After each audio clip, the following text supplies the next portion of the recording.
Part 3. The Battle for the Boot. There was little pomp to their departure from the base. Ivan was one of 3 junior officers in the transport helicopter. All of them had gotten a reputation for refusing to go to the front. These scoundrels were joined by 24 kontractniki in what they jokingly called the flight of the rogue officers. Ivan had always been a nervous flyer, but he didn't feel anxiety anymore. He was busy making lists of things he would need to acquire to ensure that he would see Anna and Sasha again. The troop transport made multiple stops as it crept across Russia. Along the way, Ivan started buying things to augment his military-issued gear. He got kit from an injured Wagner fighter who had just returned from Mariupol. The guy sold him everything he had: body armor with a rope and a carabiner, as well as a tactical belt and a first aid kit. The mercenary didn't rip him off. He even went to the airport to meet him because he knew Ivan was in a rush. Ivan also bought himself Loa boots. He had read online that they withstood shrapnel from improvised explosive devices. He wasn't sure it was true, but anything was worth trying. He bought an axe and a knife. He tried to cajole the men around him to equip themselves too. "Guys, you're going to war. You could die." "Of course, the bullet is a fool," he quoted Alexander Suvorov, one of Russia's most famous generals, "but the odds go up when you have normal equipment." "I can't," they replied. "I'm bad, man." Ivan thought it was depression. Maybe he just wanted to be alive a little more than they did. Maybe, as Anna had said, he really was greedy for life. Ivan's transport truck rolled across the border into Ukraine with little fanfare. Just one in a long convoy on a broken road. It had taken them 3 days to reach this point. They were never briefed on anything, just loaded, unloaded, and reloaded into helicopters, planes, and trucks. The front was squalid.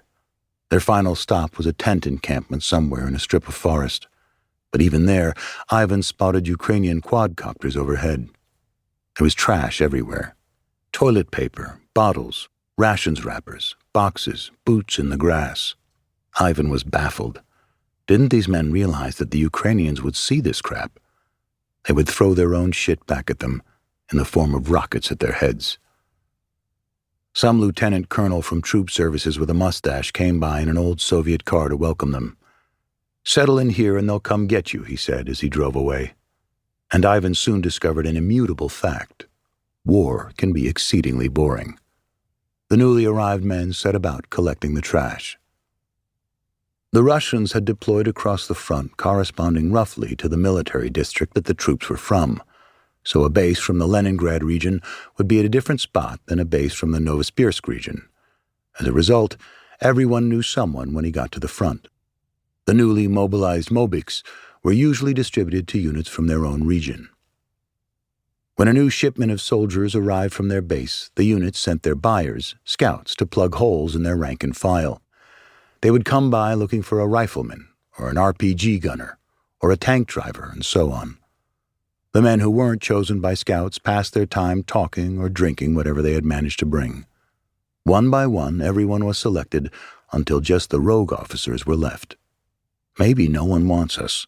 That was fine with them. They had no cell reception, but Ivan took photos of everything: the trench, the tents, the coffee, thinking he would find a way to send them to Anna. After a few days of loafing around, they decided to go to a village they saw on their drive over. They stopped the first civilian car they saw. "Will you give us a ride?" The older man obliged. Ivan imagined it from his perspective. Big guys with machine guns sauntering down the street. Who could refuse? The driver had no idea that the officers hadn't even been issued ammunition. In town, it seemed that everything was set up to service the front. There were power banks charging and a big plastic tank where people gathered to get water. The post office was selling SIM cards so soldiers could call home. A girl at the local shop was even running a currency transfer service. Families in Russia could transfer money to a Russian account, and for a commission, the girl would give the soldiers the cash. They bought water, bread, and sausages. It felt to Ivan just like being in Russia. The same small villages, the same old Soviet cars, the same broken roads. Though he tried to ask how things were, he knew the locals wouldn't tell him the truth. It didn't occur to Ivan to consider himself an occupier. After all, he was there against his will. Guilt is a peacetime luxury. They had been at the front for 5 days when Colonel S. himself arrived. He was looking for Ivan personally. "I need you to write a report," S. told him. "What report?" "Didn't you file a lawsuit against me? They need you to write an additional report. We'll take a picture of it and send it in." Ivan couldn't even fathom it. A report? Like on a paper with pen? He didn't have those. They didn't even have water. This clerical work seemed like such absurdity. They could all die right now. "Comrade Colonel, what report?" Ivan said. "I'm already at war. What more do you need?" The colonel looked at him. "What lawsuit?" Ivan said. "It's over. I'm already here." "Then is everything okay?" S asked. "Yeah, everything's fine," Ivan said. He didn't need to consider it. He had been on bad terms with S in Russia, but in war he'd better not look for any enemies. The next day, the mustachioed lieutenant colonel returned and found Ivan and his fellow rogue officers. "Guys, we totally forgot we had 3 officers here. Completely forgot," he said. "Let's go. The Mobiks have arrived. You will train them." After Ivan left, Anna remained immobile on the floor of their hallway. The pain came from inside a place she didn't even know was empty, and she began to howl. She lay there without sensing time or space until she realized she needed to watch Sasha. She got up and walked back into the kitchen. A friend arrived to try to help. Anna heard the sound of an aircraft flying past the house. She understood that Ivan was on it. Her friend put her in bed. The next day, Anna tried to go to church to pray for Ivan, but she was too ill to make it. She called the only psychiatrist in their town. "I need medication," she told the doctor. "I can't handle it. I just can't handle it." She walked to the drugstore and found a line of women out the door waiting for the same pills. "I'll give them to all of you without a prescription," the pharmacist announced. "I have a son there myself." Anna took 2 different antidepressants at a time. They made her ill, but she was hollow anyway. A blunt, stinging pain along with bitter hatred. She despised everybody, but especially people who talked about the war. It filled her with a kind of rage she'd never experienced. She couldn't criticize the SVO or say anything about the government. She couldn't scream or grab hold of the person speaking and shout, "You've never sent a loved one to their death, you bitch. You'll never know what it's like." Everything she felt was compounded by the communal silence, the feeling that everyone was indifferent or resigned or worse. She was horrified by the response of some of the women she knew. One of them threw her husband a party the night before he deployed, gathered friends to see him off with a lavish dinner. Anna couldn't believe it. Celebrations. The worst part is he didn't fly out that day.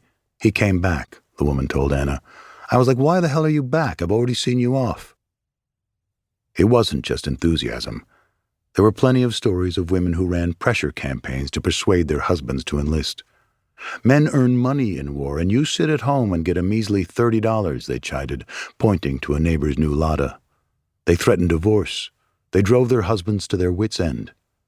There were mothers who escorted their sons to the enlistment office, sometimes against their will.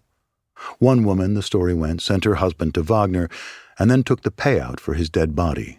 She married another man who joined Wagner and met the same fate. Then she married a third and a fourth. She became rich.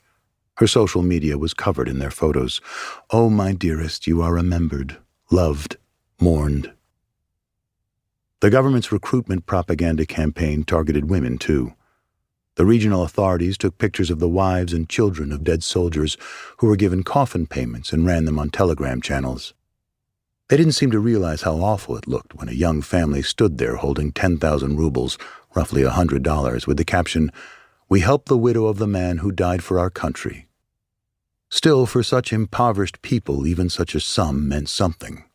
Besides, a mother who received her son's body in a zinc coffin did not want to think that her son was an occupier. She wanted to believe that her son was a hero. State propaganda convinced her and her entire social circle that her son died for a reason. Not for the ambitions of Vladimir Vladimirovich, not for his power, not for his money, but as part of World War III. And she could find some semblance of comfort in that. Russian children were already exposed to war glamour from birth. Playgrounds with decommissioned tanks, instilling in them that war is normal, that military hardware is normal. But after the invasion, the campaign entered overdrive. In the 2022 budget, about $130 million was designated for things like military propaganda lessons, the acquisition of state insignia for schools, and the funding of children's patriotic events. In 2023, this rose to more than $560 million. In September 2022, the Kremlin rolled out Conversations About Important Things, compulsory lessons that would focus on cultivating patriotism, love of country, and the correct history. Putin taught the first lesson himself at a school in Kaliningrad. 2 months later, the Education Ministry announced a new course in schools that would become known as Fundamentals of Security and Defense of the Motherland. Secondary school students would be required to shoot guns with real ammunition. They would learn how to handle Kalashnikov rifles, throw hand grenades, and operate drones. At school assemblies, administrators lined up children in the form of the letter Z, Russia's symbol of support for the war against Ukraine. Schools installed hero desks in classrooms, featuring images of Russian soldiers who died in Ukraine. Active duty soldiers as well as Wagner mercenaries were often invited to speak to students. Publishers began scrubbing mentions of Ukraine from history textbooks. A campaign for school children to collect empty cans to make candles for soldiers in the trenches was a success. It didn't stop with children. New patriotic shows and segments aired regularly on Kremlin-curated television. Russia fights only defensive wars, people assured themselves, a myth cultivated since Soviet times. Across government offices, state employees were subject to propaganda. At Anna's office, the bosses forced everyone to watch a movie explaining why Russia had no choice but to save Ukraine, showcasing gruesome injuries that the fascist Ukrainian regime had supposedly inflicted against ethnic Russians, severed hands, injured children. They blocked the room's exit. Anna put her head down on the table and refused to look at the screen, but her co-workers were captivated. "Is it really so?" they exclaimed. "What a nightmare." Anna wondered how sick in the head they had to be to believe this. After Anna's first social media post at the start of the war, she decided that she would not post her own content anymore. When she reposted someone else's, the head of her department called her in and threatened her with prosecution for discrediting the military unless she removed the repost. "If you say anything again, you'll get a criminal record," the department head told her. "This is not a joke. Delete it." Then her direct supervisor called her. "I'm begging you. I'm asking you as a human being, please don't put my head on the scaffold. I'm responsible for you." Anna deleted the repost. And so, whether it was propaganda or intimidation, the ensuing silence was the same. Anna stopped speaking to her work colleagues. But after Ivan deployed, Anna stepped through the mirror. The same people who had cursed and heckled her when rumors spread that Ivan was trying to avoid fighting now told Anna what a hero he was. They told her how much they respected her, how they valued her family's sacrifice. "Don't worry, dear," they cooed.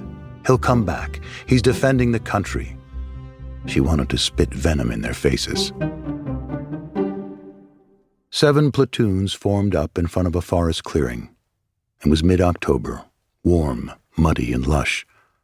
The Russians had set up a hive of tents, constructed a firing range out of the earth, and organized the mobiks. The 3 rogue officers were assigned their people.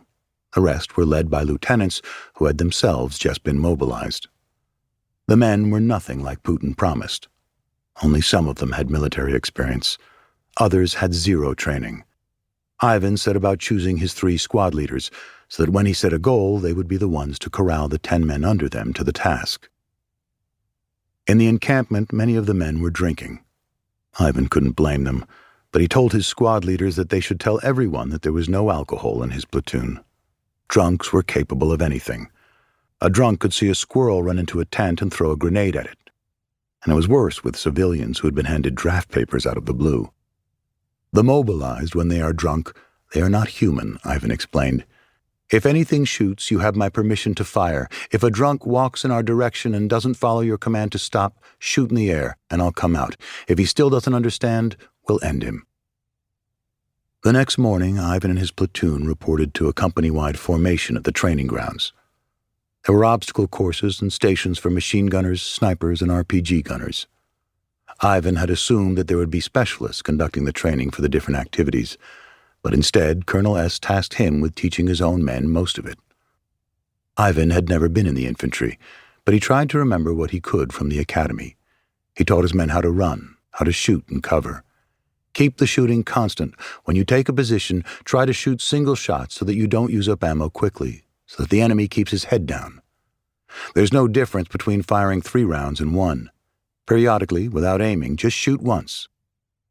Ivan drilled with every man he had. This had nothing to do with patriotism or benevolence. It was all in the service of self-preservation. Each one of them could end up being by my side in a fight and making the difference to my life.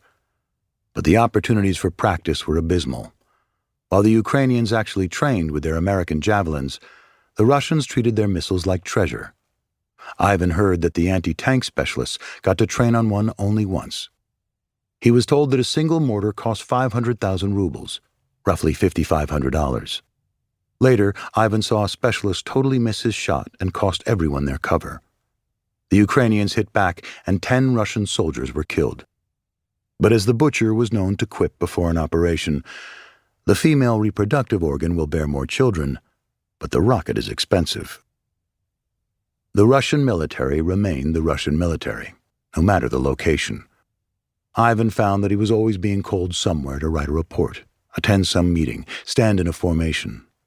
Useless tasks, as if they were on their boring base in Russia, not 5 kilometers from death on a stranger's land. It was always raining or miserable. Ivan was constantly trekking through mud and puddles. It was impossible to remove the grime from his boots. Still, he made it a point never to complain. "Got it," he chirped. "That's right, Comrade Colonel." He answered every request, attended every formation, kissed every ass he had to. "My life depends on me right now. It's clear what sabotage leads to." The basement pits were never far from anyone's mind. A few weeks passed before they were told to pack up. They would be going to join their new units. The buyers were coming back, and the guys gathered their kit. Scouts drove in and looked them over. "Are you Captain?" "Yes," Ivan said. "First Battalion," the scout shouted, and Ivan climbed into the carrier. The town they arrived in looked as though it had been a nice place, the kind Ivan would have loved to visit in peacetime. People had taken care of their homes and gardens. They grew grapes on canopies over their carports. Now the whole place was pockmarked by battle. Houses leaning sideways, fences collapsing, roofs shattered by shells. The Russians didn't know or didn't care about the street names. They called them by numbers: 1st, 2nd, 3rd. Ivan was directed to head along 1st Street to command headquarters. The road was marked by a tank that was wrecked when the Russians drove it over a pile of their own mines. As he walked, he picked up an apple from the ground and bit into it. It tasted so sweet. He saw a familiar face, a sergeant from his base, call sign Fiend. Fiend recognized him too. They greeted each other enthusiastically. It was nice to run into someone from home. Fiend showed Ivan around a dilapidated house the soldiers had occupied. They sat in the kitchen. Rations wrappers and half-open containers the soldiers had taken from the village cellars lay on the table. Between onions sat a grenade. Ivan took a photo with his phone, amused by the oddity of his new reality. Everyone was smoking, lazing around on the floor. They explained that they had nothing to do but wait. "What if a shell hits this house?" Ivan asked. "You could at least sit in the basement." "It's a roulette," they replied. "There have been cases where people hid in basements. The mortars didn't hit you, but they hit the concrete foundations and kill you anyway." "Nah, I'll probably sleep in the basement," Ivan decided. He went to have a look. 10 feet away from the basement entrance, a grad was stuck in the ground. The men were sleeping next to an unexploded rocket. "There's a toilet there, but don't use it or it may detonate," the guys called to him. Back at the table, Fiend started explaining the setup. The battalion's headquarters were across the street. Although they were supposed to be a specialized reconnaissance unit, they were now in charge of initial assaults, the first group to take territory. It had turned into a bloodbath. For months, they had been trying to take a windbreak in the rolling farmland that everyone called the Boot for its shape. By early October, they had already been repelled half a dozen times and taken a lot of casualties. They knew they would make another attempt. They just didn't know when. The Boot was heavily fortified. The Ukrainians had dug extensive tunnels. "It's fucked there," a guy who survived the last offensive told Ivan. "It's not like you just walk in and that's it. There are a ton of guys sitting down there." Their commander, whose call sign began with an L, so we'll call him Lion, was another man Ivan knew from home.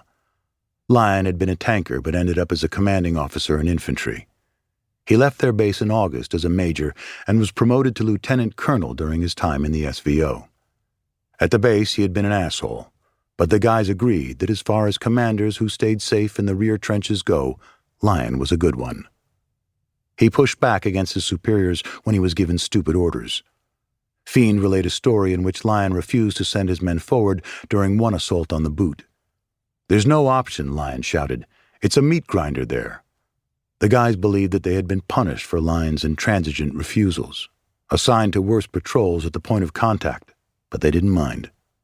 At least their commander didn't think of them as trash. By the spring, Lion would be dead. Ivan headed to the command HQ to officially receive instructions.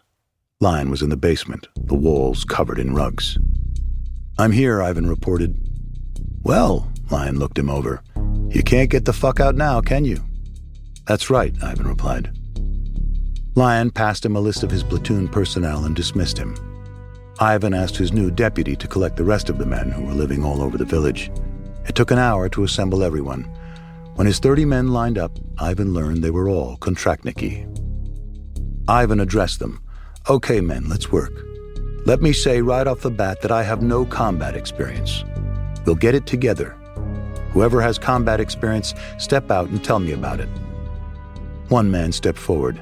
His call sign was Student. He had fought before in one of the southern wars of Ivan's childhood. He was a machine gunner there. "Are you ready?" Ivan asked him. "Yes, I'm ready." "You'll help me if I need it." "Yes." The assembly was over. The guys explained that over near a fence there was a can. If you put your phone on the can, sometimes you could catch cell reception. Ivan went over, opened WhatsApp, and messaged Anna. 103. It hadn't taken Anna long to quit her job, leave the base, and move home to her family after Ivan's deployment. She started trying to renovate their apartment to give herself something to do. Before Ivan left, he removed his wedding ring and gave it to Anna for safekeeping.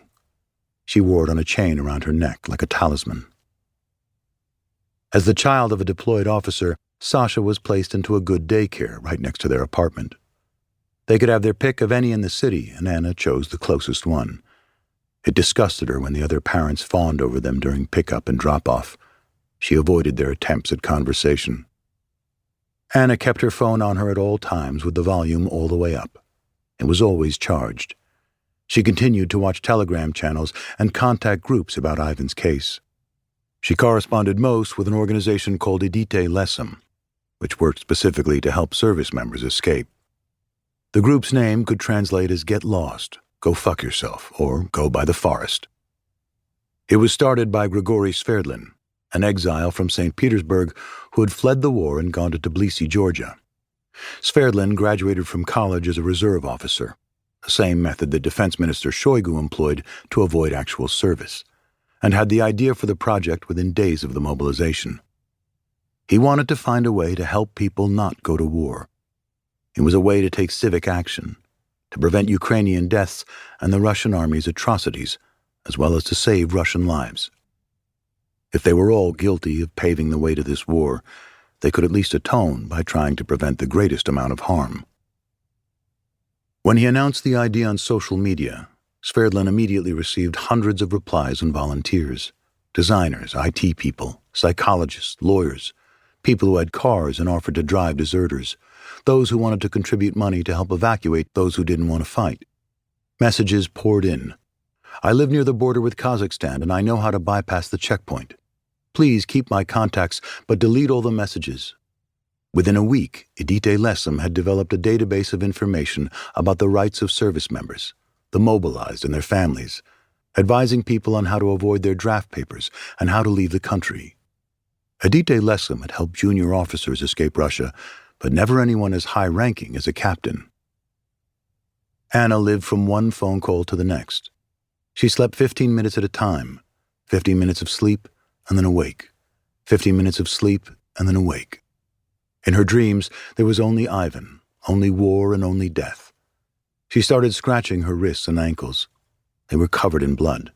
They would scar and shimmer like burns. The guys in Ivan's platoon were, as he put it, decent men. They had all picked their own call signs when Ivan passed around a sheet of paper.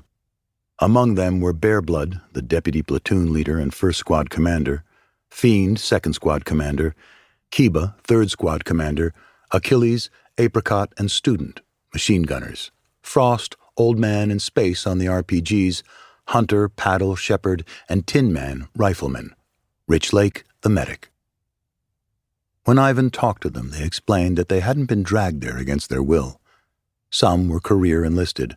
Others signed 3-month contracts, thinking they could make some money and go home.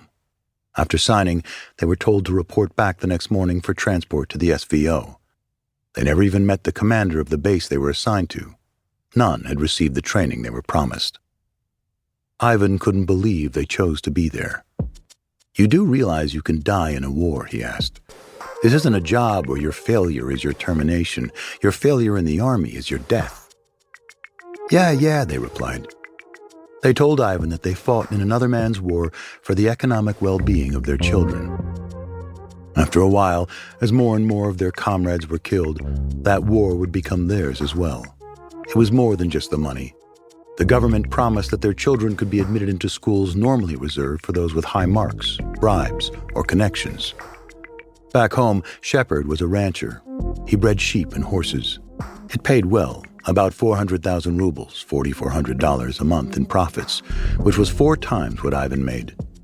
Shepherd explained that he had 5 children and 8 sisters and brothers. He made a decent living, but he organized weddings for his siblings and helped their children.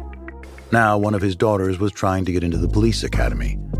Shepherd explained to Ivan that he had been told it would be much easier for her to get in if he was at the SVO. 3 months for her whole future. The mobilization had put an end to these ideas. Now every Kontratnik was obliged to serve until the end of wartime conditions, which could continue indefinitely. The platoon got along fine. When someone went to town to buy something, he brought back extras for the rest of the men. People would drop by and grab coffee or a cookie and talk. They didn't have much else to do. Humanitarian parcels were often passed through Lyon's basement, though they had already been picked over by others along the way. The good stuff never made it to the front line. Instead, they got chocolates and socks, and sometimes they got postcards from school children who wrote to them during patriotic lessons. Ivan took one to his kitchen of grenades and onions and pinned it up on the wall. "Soldier, come home," it said, accompanied by a child's drawing.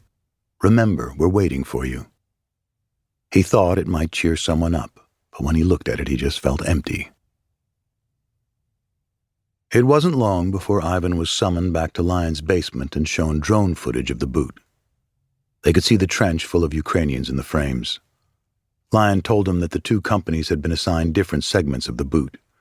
One company would move first, then the other, like a pincer, to force the Ukrainians to retreat through the middle. Lyon's 3 platoons would divide their section into 3 parts and do the same pincer move on a smaller scale. Ivan and his 3 squad leaders rewatched the drone footage more closely. The ground was scorched from past battles, and overturned armored personnel carriers were scattered around the burned brush. The guys who participated in previous attempts pointed out where the Ukrainians had positions earlier, a pumping station and a vineyard which housed a sniper's nest. Ivan and his deputies agreed that they would run in shooting, throw a grenade at the Ukrainian trench, take the point, and wait for reinforcements. It wasn't a brilliant strategy, but Lyon didn't care. They just had to advance. 90 lives for 2 miles of earth. Previous attempts to take the boot had been on foot. They had crawled across minefields and been overpowered. Now, without radically increasing their numbers, They were told that they would ride in with a tank, which would clear the mines with a visor that dragged on the ground and raise the topsoil. Command said the men would walk behind it. If it snagged a mine, the vehicle would take the impact. Everyone agreed it was idiotic. Like banging your spoon on your plate and yelling to the Ukrainians, "I'm here! I'm here!" They had 2 days to train, so they went back to the range. During one practice, they were told to line up in formation. The general, in charge of their entire operational direction, strode out to address them. "Comrades, we've got to get the boot," he began, leaning against a tree with his hands on his stomach. "I know exactly how you feel. I have a son in the airborne. I was storming a forest the other day, ran into a wooded area just like this myself." He told them not to worry. Another company would come in from the right side. "We're going to have artillery like you've never seen in your lives. There will be 13 tanks. You're going to be covered from all sides. Reconnaissance reported that there are no more than 15 people in this forest belt. There are only mobilized men guarding it. Don't worry, they're even more afraid than we are. They'll run away as soon as they see you." Ivan knew this was a lie. Their own drones had shown them the troop strength and the extensive tunnel system. He knew from school that any stronghold should be attacked by 280 artillery shells, not fired just in the general area, but at an actual target. And only after that would the infantry, at 3 times the defense's strength, go on the offensive. Ivan had watched the YouTube videos of the 3rd Separate Assault Brigade of Ukraine, formerly known as Azov. He saw how real warriors took territory, the ones who were fighting to liberate it.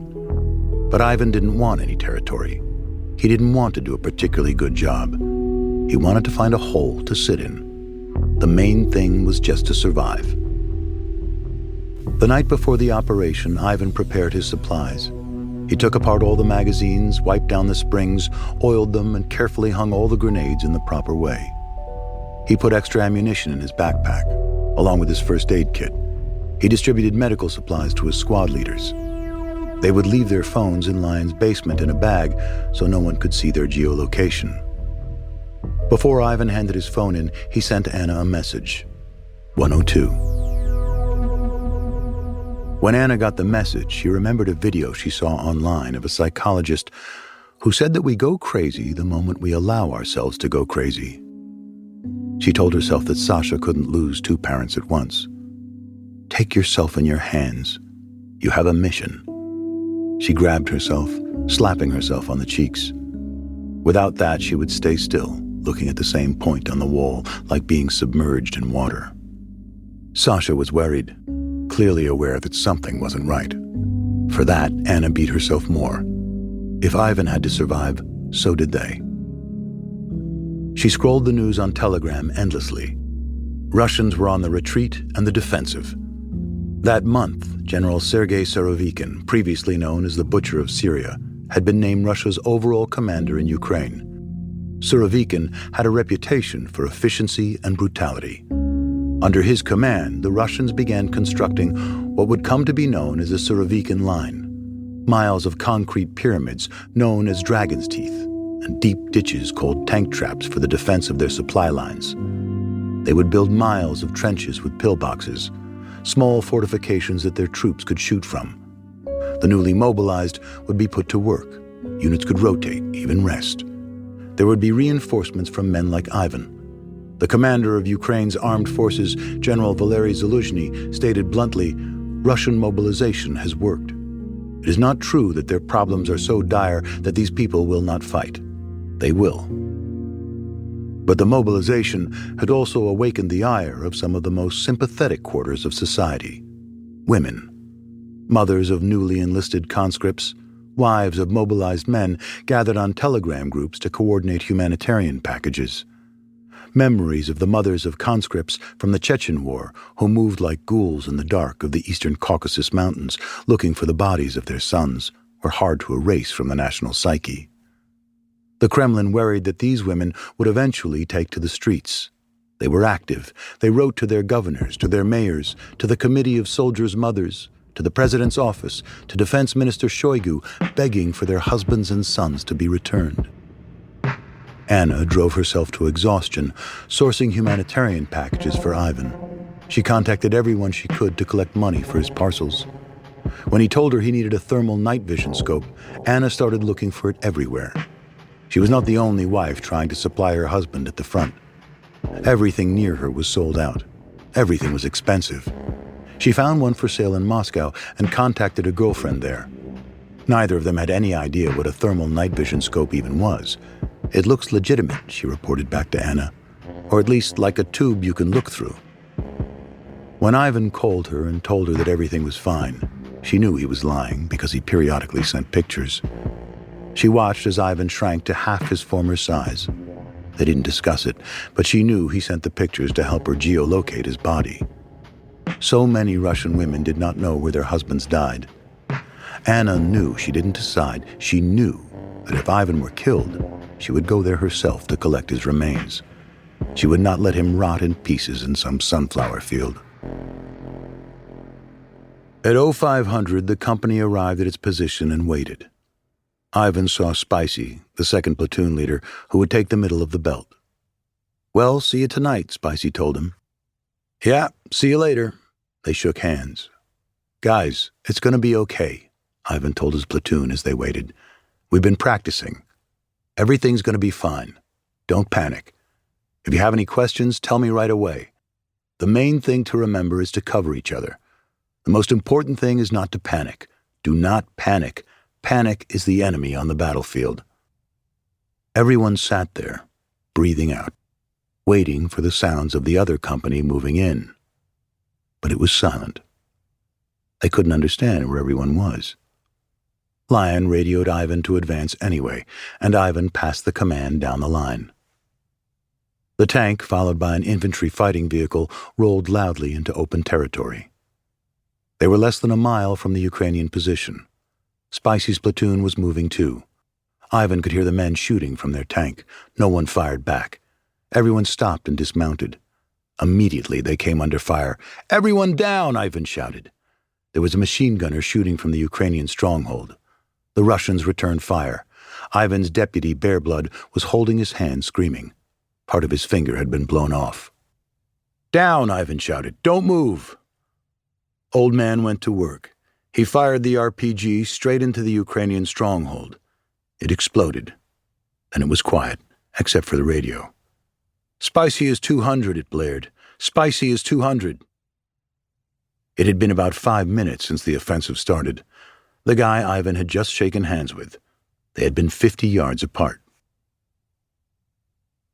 From Ivan's vantage point on the ground, it looked nothing like the drone footage he studied back in the basement with his squad leaders. He could see only the trees, no landmarks, no black dirt, no water towers or high points. The earth began to burst.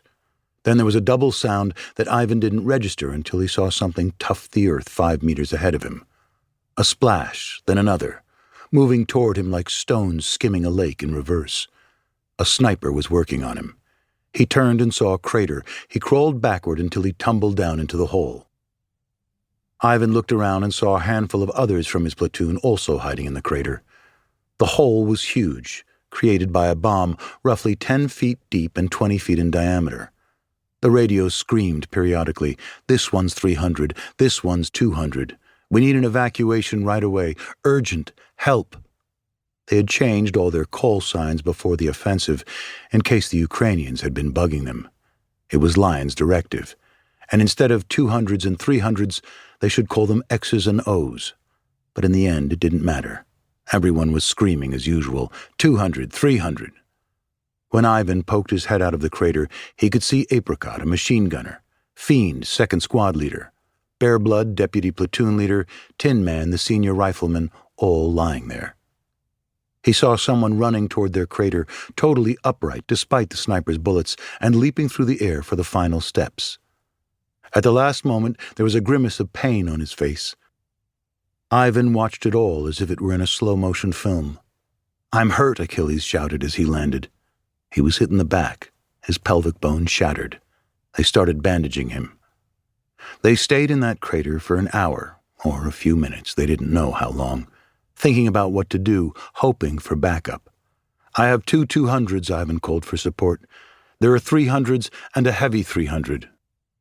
A Ukrainian tank broke out of the tree line, firing, hitting somewhere near them, retreating somewhere, and then it was quiet again. Ivan looked out and radioed what he thought were the tank's coordinates. The Russians fired from behind Ivan with an automatic grenade launcher and missed. 20 meters right, Ivan corrected. They kept firing. Ivan kept adjusting, but the Russian efforts kept failing. They were just totally inept, wasting opportunities. Each time Ivan had to figure out the adjustment, he stuck his head out of the foxhole, playing whack-a-mole with the sniper. It would be a dark comedy if the punchline weren't Ivan's life. Half an hour went by, a dozen attempts, until it was clear that it was useless to keep taking the risk. What began as an obviously bad idea would grow ever more absurd. Achilles started to turn pale. No one had thought to check him for an exit wound. When the men turned him over, it was right there on his stomach. Ivan pulled out hemostatic powder that Anna had sent him and poured a ton of it in the hole where the bullet came out. With gauze on top, they pressed down hard. "I need a fucking evacuation," Ivan kept shouting on the radio. "Go back on the fucking offensive line," radioed. They must have been there for hours when they saw the Ukrainian drone. The Russians started shooting at it. The drone dropped its munitions 10 feet from their hole. They managed to knock it down, but they knew they had been spotted. "Where's the trophy money I was promised?" one of the men joked. "Go get it and bring it back to me," Ivan replied, "and I'll put it in order." At least they still had their sense of humor. A voice above called to Ivan. He poked his head out of the hole. It was Student, the second machine gunner. He was 20 feet away, pinned down by his heavy backpack, and couldn't cut off the strap. One of his arms was mangled. They had two options: get Student from above and risk the snipers, or dig a trench toward him. "Dig!" Ivan shouted at his men. They dug for hours, trying to make ridges and shelters out of the ground, but the earth kept crumbling in. They dug a 10-foot trench, but the more they dug, the more it crumbled. They were tired. They hadn't eaten. It was already the afternoon, and they had set out 12 hours ago. "A man could die," Ivan commanded. "Let's keep digging." They stopped to take stock and realized that the digging had made their own hole smaller. As the dirt fell into their crater, they were raising themselves up to level ground. It was like a cartoon. "Guys, let's stop," Ivan commanded. "We're going to dig ourselves to the surface." Their water had run out. All they had left were cigarettes. It felt as if they were smoking one a minute. Everything they touched was clawing at their throats. Somebody had some candy. They passed it around until it was gone. They had no idea what to do next. They made a rope out of their belts. Old Man volunteered to run out and clip in Student with Ivan's carabiner, and then they could all drag him into the crater. Old Man crawled over to Student, and for some reason he decided to inject him with Premedol right there. The powerful anti-pain drug that the Russians were given at the front was known to relax people. It made Student floppy and impossible to drag. As they struggled to heave him, the sniper started again. Old Man ran back and jumped in the crater. When he stood up, his pants were hanging low off his body. His jacket and belt were split in half. The sniper's bullet had skimmed him. Dumb luck was their only savior. "Attack!" Line continued to radio. "Attack!" "Guys, we gotta do something," Ivan said to the men. "I can't just ignore orders from command. They will lock me up if I go back. What are we going to do?" Everyone knew that there were snipers out there, and that if they left the hole, one of them would surely die. "Let's pretend we're attacking," one of them offered. "You go on the radio and talk as if we're attacking, and we will shoot from inside here." "Let's do it," Ivan decided. "Everyone here in favor of this story? Do you understand what we are doing right now?" Everyone agreed. "Is everyone clear?" Ivan repeated. "We all say the same thing." "Yes." Ivan got on the radio. "I'm attacking. We're advancing. We're advancing." All of them pointed their weapons out of the crater and started firing rounds in the air. "I'm attacking," Ivan shouted through their own melee. "We're advancing. We're advancing. I'm trying to move out. I can't get out and the enemy is firing." "There's a tank coming," Lion radioed. "Get behind the tank and follow the tank." The Russian tank drove past Ivan's crater. "Is everybody ready?" Ivan asked his men. "Let's at least fake it. Stand up." The men stood up and the tank let off a round. All of them fell over from the bang. The tank pulled back its turret right above the crater, and from 10 feet above their heads let off another round. The men were deafened. Everything inside their pit was shaking. Little grains of sand jumping up as though gravity had been dismissed. They grabbed their ears, falling down even lower. Slowly, Ivan heard voices more distinctly. It was Lion on the radio again, screaming and cursing at them to advance. "I need an evacuation," Ivan shouted. Moments later, explosions, sparks, smoke. Ivan looked out of the crater and saw more men running toward their hole. The evacuation vehicle had been blown up. The commander of the evacuation group ended up in their hole too. "Come on," Ivan shouted at him. "Report from your side that the evacuation group was hit so that this comrade doesn't think we're just fucking around here. The evacuation team has been hit. We need a way out. We have a lot of wounded." Ivan decided he had had enough. If no one came to help them, they would wait until dark and move back. "We're getting out," he radioed Lion. "Don't leave without the 200s, came the reply. "If you leave them, you're going back to retrieve them." After the sunset, the soldiers crawled out of the hole. They each grabbed a wounded man and took turns dragging everyone back. They left the dead, Apricot and an engineer who had been attached to the platoon a few days earlier for the operation, because they didn't have enough hands. Ivan crawled all the way back, the dirt and the rocks shredding the knee pads off his uniform. He turned and saw that some of the men had disregarded reason. Despite at least 2 snipers, they walked upright without helmets. Ivan, who always wanted to survive just a little bit more, kept crawling. In the safety of their rear trenches, as far from the front as you could get and still be near the point of contact, Lion had the luxury of fury. "Why did you leave the 200s?" he demanded of Ivan. "You bastard, I should lock you up. Fucking pussy." Ivan just listened. He knew it was important for the widows to have proof of their husbands' bodies, to try to collect the coffin payment or to have peace of mind. Otherwise, the state could and probably would declare them deserters and try to deny the women the payouts it promised. But Ivan had no regrets. He had to save the lives he could.